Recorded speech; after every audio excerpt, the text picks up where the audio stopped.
Dober dan. Živijo. Danes bova znaten del najine pozornosti namenila našim mlajšim poslušalkam, poslušalcem, gledalkam, gledalcem. In sicer bova razpravljala o petkovem shodu za podnebno pravičnost, ki se bo po številnih mestih, tako v Sloveniji kot drugje po svetu, pripetil 5 minut do 12. ure. Gre za gibanje, ki ga je sprožila švedska mlada aktivistka Greta, ki je se postavila pred švedski parlament z napisom podnebna stavka. In pač to počne enkrat tedensko v petkih, prej je pa to počela vsaj nekaj časa, kar po cele dneve. Zadeva je dobila pospešek. Gre za to pač, da so klimatske spremembe prišle na točko, ko so ukrepi potrebni, in kar je 16-letno dekle sprožilo, je to, da so ljudje vsaj začeli poslušati, kaj se odvija v sferi klimatologije oziroma v sferi klime. Prej so šla ta opozorila skozi eno uho noter, skozi drugo uho pa ven. Ta shod v Sloveniji poudarja ne samo podnebje, ampak tudi pravičnost. Se pravi, dve zadevi skupaj združuje, nekako v smislu, da klimatskih ciljev oziroma ciljev zaustavljanja degradacije okolja ne moramo doseči, če ne pride tudi do temeljite spremembe družbenega ustroja oziroma delovanja družbe. Zakaj? Ti si bil tam danes, na tisti... Jaz sem bil na dogodku, na katerem se je to najavilo. Je bil nek zanimiv dogodek, kratek, v lokalu Pritličje. V tem lokalu so nas posadili na stole, na odru je sedelo pol ducata mladih organizatorjev, organizatoric tega shoda, ki v 5 minutah, kolikor je dogodek trajal, niso povedali nič. Je pa temperatura v tem prostoru bila 40+ stopinj, so skratka prek tega sporočali, da bo precej neznosno, ko bo prišlo do dviga temperatur za toliko, kolikor se obeta, če ne bo nekih radikalnih temeljitih ukrepov. Ukrepov v smislu spremembe industrijske proizvodnje, kakršno danes poznamo. Tako da, simpatičen, moramo reči, performance z nekim političnim sporočilom. Po tem dogodku so pa mlade aktivistke in aktivisti še bili pripravljeni kaj tudi povedati, glede na to, da so prvih 5 minut pa samo molčali. Kaj pa so povedali? Sem pa jaz že šel. Jaz sem šel zaradi tega, ker sem bil s tabo tukaj zmenjen. Tako da, to bo jutri v časopisu pisalo. Dejva, podnebje, pravičnost. Zakaj je to dvoje prešito skupaj? Oboje je prešito skupaj skozi en dober biznis in frazo, s frazeologijo, ki se zdaj ponovno ponavlja, in v bistvu vse te aspiracije, da bi naredili zeleni planet, da bi električno energijo uvedli, da bi avtomobile naredili na električni pogon in tako naprej, se izkazuje, da je nova oblika istega biznisa, ki se transformira in mu je malo mar, eno figo mar za rešitev človeštva, pa za rešitev planeta. Transformacija teh energij je neverjetno trdovratna, skoraj da nemogoče, in tudi se bojim, da bodo vsa ta gibanja, ki Greta Thunberg sprožila, bolj kot ne torišče raznoraznih mladih ekshibicionistov, ki bi radi bili opaženi in svojo všečnost v bistvu na trenutno aktualen način pač sprocesirali. To je zdaj worst case scenario, kar govorim, je pa zelo verjeten. Ampak če hočemo govoriti o tem, kaj je ta Greta počela, majhen sem si zdaj ogledal video in vse te stvari, ki jih ona počne, je pa treba pogledati v bazične vzgibe. In bazični vzgibi, se pravi, velika neznanka je, zakaj je punca tako zelo uspela. To mi ni jasno v svetu. Njena sporočila so čista, jasno.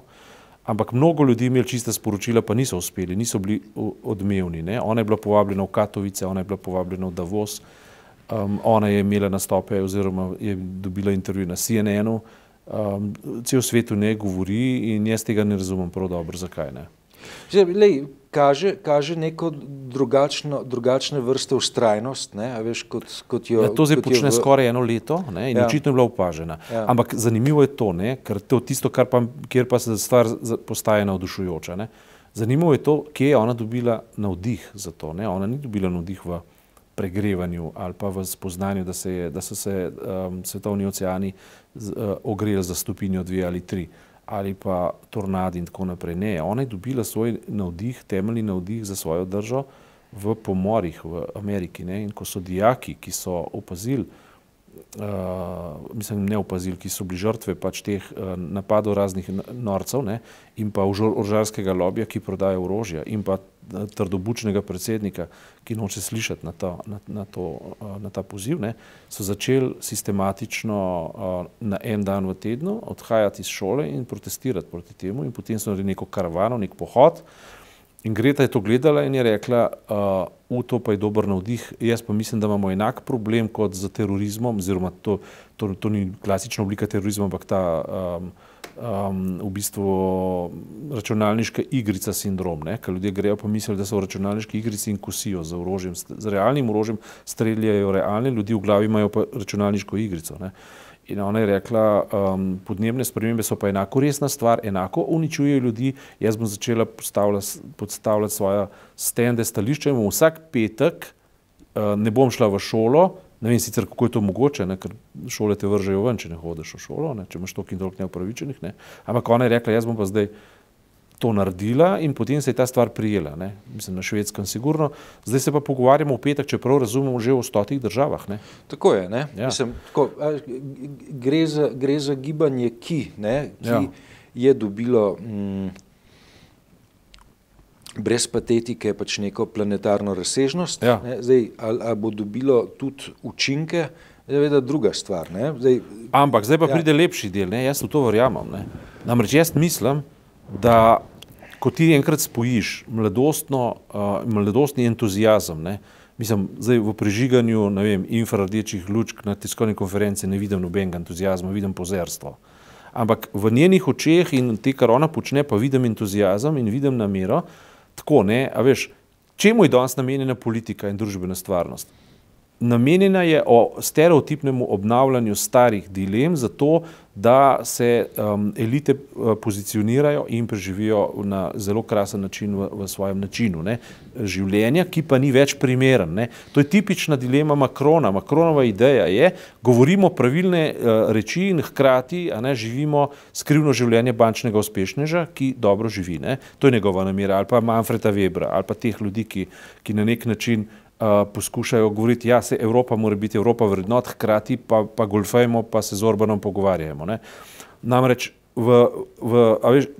to je tisto, kar v angleščini rečejo cut the crap.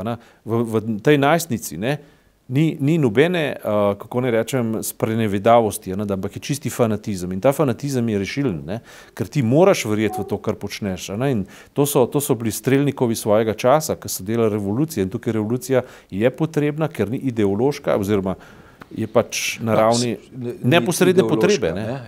Na ravni neposredne potrebe po preživetju človeštva in planeta, ker nevarnost je pa realna. Ker ti boš imel energetske lobije, ki bodo na veliko sprejeli to frazeologijo, se bodo na veliko o tem pogovarjali, ampak si bodo pisali dnevnice, iz tega bodo naredili novo obliko biznisa. To je samo transformacija oljne industrije za tiste, ki pač niso lastniki teh oljnih rafinerij, bo to samo nova oblika biznisa, mogoče celo šansa, da konkurente izrinijo, pa in drugega nič. Medtem ko pri tej punci in tej podobnih fanatikih, katerem bi se tudi sam želel prištevati, če bi se lahko, oziroma če bi bil v tem položaju, bi na vsak način mislim, da ni nobenega ozadja, da je vse spredaj. Se pravi, dejansko, kar govori, verjame, in to je ena posebna kvaliteta, v katero se pa dejansko tudi, ko jo gledaš, lahko verjameš. Ne samo, da ona verjame, jaz njej verjamem. Ne?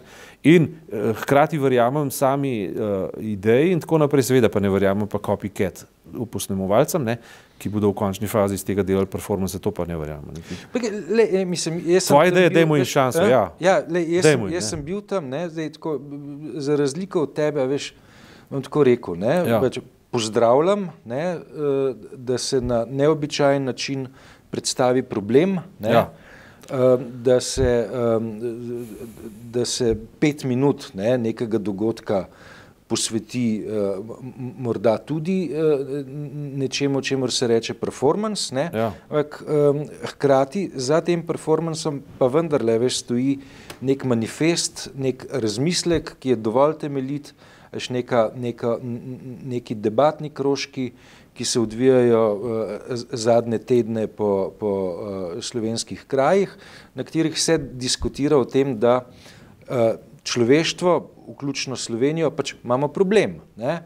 In ta problem lahko rešimo z neko politizacijo mladine, samo s politizacijo mladine. Tako, mislim, samo s politizacijo. Predvsem a veš, z gesli, ne, smo neideološki, nepolitični, ne. Ne. Vem, ne, ko to slišim, ne, vem, da imajo ljudje za bregom marsikaj. Ne. Veš, ko se nekdo začne na svojo strokovnost in znanstvenost pri vprašanjih, ki so politično sklicvati, vem, da ima nekaj za sabo. Ne. Tako da za zdaj nisem opazil, veš, da bi se sprenevedali, ne, da so zahteve stališča apolitična oziroma laboratorijsko čisti etos. Ne, gre za etično ravnanje, ki pa je predstavljeno v političnem kontekstu. Lej, to je dve besedi, ne. Podpiram ali odobravam, ne verjamem, ne. Ampak, če me vprašaš, a dam šanso, absolutno dam šanso.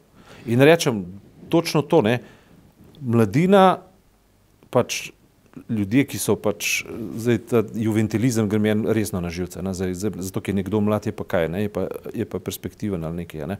Skratka, tisti, pa rečemo mladina, ki, a veš, to je že taka, vedno so, vse ideologije so imeli podmladke, ne, to me vedno zdaj nekako moti, ampak ne glede na to, gre za ljudi, ki imajo svež pogled, ki imajo vero v nekaj, skoraj da religioznega značaja, in ta religija je zelo pozitivna stvar. Udrite v politiko, ampak v politiko, ne v neko abstraktno, tako kot si rekel, lepo neko amorfno ali pa neko nadzemsko, veš, stanje, v katerem bomo govorili, kaj bi bilo, če bi bilo, pa kako bi bilo fajn, da na svetu ne bi bilo vojn, pa da otroci ne bi bili lačni. Treba je udreti v realno politiko in postavljati realne zahteve.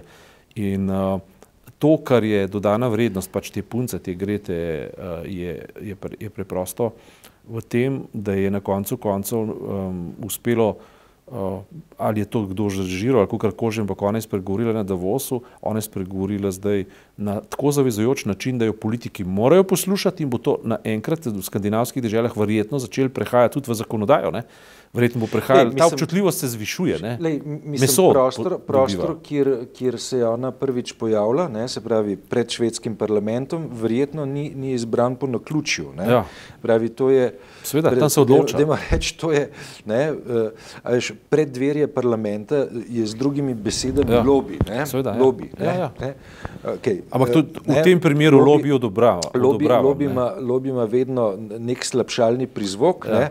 Prevedva to v predverje, ne, in pač v predverju parlamentarnem pač ona nastopa, ne, in v parlamentarnem predverju jo sliši več ljudi, kot bi jo slišali, če bi se postavila v park. Ne. No, pa vzema to, da je njena gesta politična, strogo politična, ne. Ja, rečeš, hvala Bogu, ne, končno neka politika, ki ima zelo realen in jasen koncept, ne. Ona točno pove, kaj hoče. Ni tisto, hočem priti na oblast, tam sedeti v nekem parlamentu, se 15-letnica verjetno te aspiracije res nima. Zdaj, kaj jo vodi k temu, da je tako radikalna, je 100 možnih razlogov, učinki, ki jih proizvaja, so pa osveščevalni, kako bi človek rekel, ne. So budilni, te prebudijo in tako naprej, ne. Kot rečeno, jaz sem skeptičen, ampak strogo bi podpiram, ne, to, mislim, če me eden vpraša, sem istega stališča, kot ti, to je treba podpreti, ne. Na vsak način, sej, potem bo že čas predsedil, ne, dobro od slabega in ostalo bo, kar bo ostalo, iz tega se bodo na koncu delali filmi, vse skupaj bo pristalo v Hollywoodu, njen lik bo prevzela neka mlada igralka, ki bo postala slavna, vse skupaj bo šlo potem v nek muzej zgodovine in tako naprej, ne.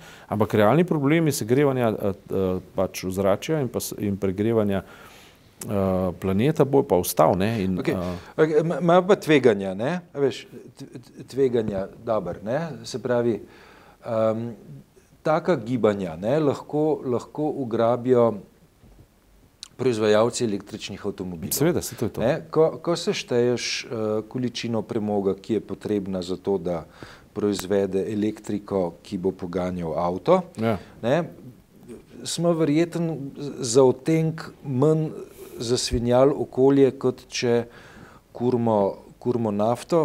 Zakaj? Zaradi tega, ker je električni avto tehnološko nekoliko izpopolnjen, ne, zavira na način, da to zaviranje vendarle se pretvarja nazaj v neko shranjeno energijo, ki se jo potem lahko ponovno porabi, ne, ampak zato, da električni avto pelje, ne, to ni energija, ki je prišla neposredno iz sonca, pač bi prišla posredno iz premoga, ne, verjetno, ne.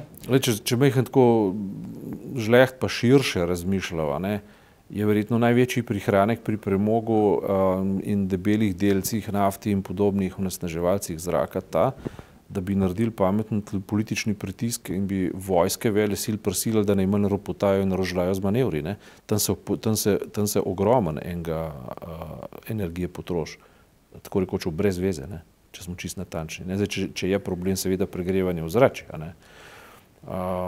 Dokler se ZDA ne bodo spametovali, se tako nič ne more zgoditi.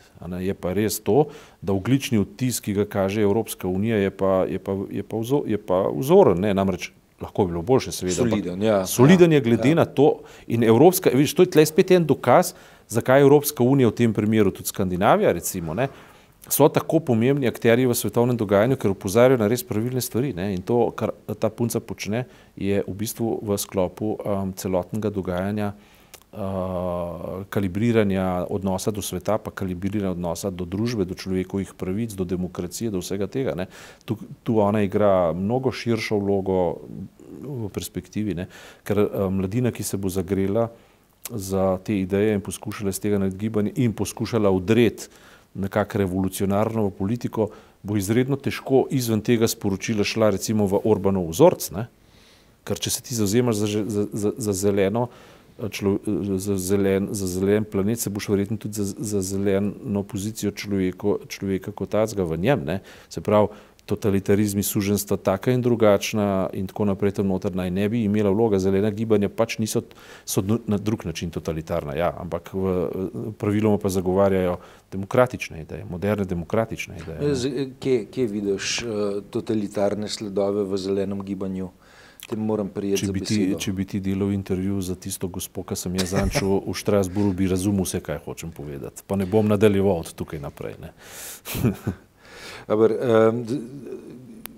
Jaz bi formuliral drugače, ne, bi rekel, veš, da imamo včasih težave s pretirano gorečnostjo, pa je pretirana gorečnost, ne, po enem od pa neke osebnostne drže, ki so hrbtna plat iste medalje, pustimo, ne.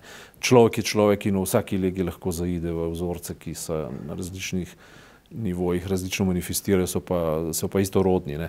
Ampak kakorkoli že v moderni državi, mislim, tukaj je treba na novo odkriti moderno državo pač v tem smislu, ne, da če poskušamo vzpostaviti spodobno okolje za bivanje človeka, pomeni ga ne samo v demokratičnem pač držah in demokratičnem pomenu, tudi v smislu okolja in čiste vode, a ne, ker recimo, ne vem, pri nas v Sloveniji, ne, voda res ni problema, ne, ker če pri nas pridejo, da moramo paziti na vodo jaz v Bohinju pazim samo zato, ker imam sicer večji račun, drugače je pa to brez veze, ker toliko se vode usuje čez nas, ne, zraven, mimo pip, ne, a veš, v Sloveniji smo blagoslovljeni z vodo, ne, Ampak v mnogih delih sveta je pa pitna voda realen problem. Že mogoče v vzhodni Sloveniji, kjer je veliko teh gnojil pa tega, je pitna voda problem. Ne? Seveda je, ne? Veš, mislim, problem je tudi morje. Ne? Veš, mislim, jaz spremljam slovenske delfinologe, ne? Ki opozarjajo na to, da je populacija slovenskih delfinov kontaminirana z PCB-ji.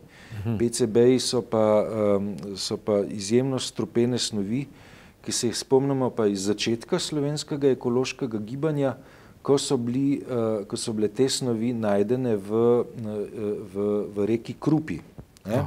Ko je ena od tovarn elektromaterialov strupene PCB-je odlagala neposredno v izvir reke Krupe in s tem onesnažila velik del belokranjske vode.